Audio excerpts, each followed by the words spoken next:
Good morning, friends. Afternoon or evening or whenever you tune into this. I hope you're doing well and that you're prepared to have a great week this week. Are you a portent? I didn't say, are you important? I asked, are you a portent? You may think, where are you coming from? Well, I have to tell you a little bit about this last week. Typically, I get up in the morning and I'm reading the Psalms. I start off with a psalm, kind of sets my head, my heart, my mind right for the coming day and the coming week. And this last week, I was in Psalm 71, which I've read through and have enjoyed so much through the years. But typically, I'll read in a different translation just to stir up my mind, get me thinking. And I came across this word in verse 7. When David is talking about, I have become as a portent to many. And I thought, that's not a word I use. I don't hear that very often. So I started digging in a little bit about this. And what is he talking about as being a portent?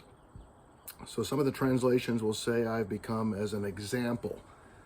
Or they use, I have become a miraculous sign or a significant testimony. You could think of it as in a positive way, and you could also use that word in a negative way.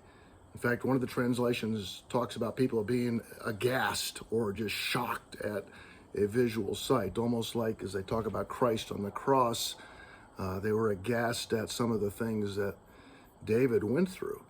And so I really think in this text, it can apply to both, because he was certainly a great example, the man after God's own heart.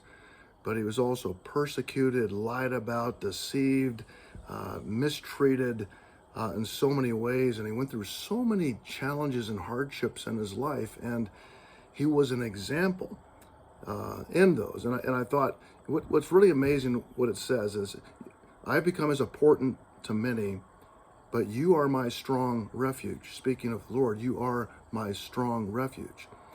And really that but is better translated because I have become a great example of a miraculous sign, a miraculous intervention, a miraculous work of grace in my life because the Lord has been my help. And I thought, what a great testimony. The world longs to be important, to have significance, to have worth and have value. And David uses this word, and sometimes you read a word, you think, why don't they just use a plain and simple word? Because really in the Hebrew, this is a loaded word. Shock and awe, and they're aghast at what they see because the horror of the abuse that David's endured. And yet because the Lord has showered his grace and given help to David all through his life, he has become a great example. Another context with Psalm 71 is David is in his last years of his life, and he's reflecting back and he's saying, Lord, help me to have strength in my old age. And a lot of times when life wears on and you go through more difficult times, it's easy to get discouraged. But realize that being a portent, being an example of God helping you in miraculous ways, they see the suffering and the pain, but they also see the incredible grace and mercy of God helping you. And you, like David, can become a portent. Have a great week.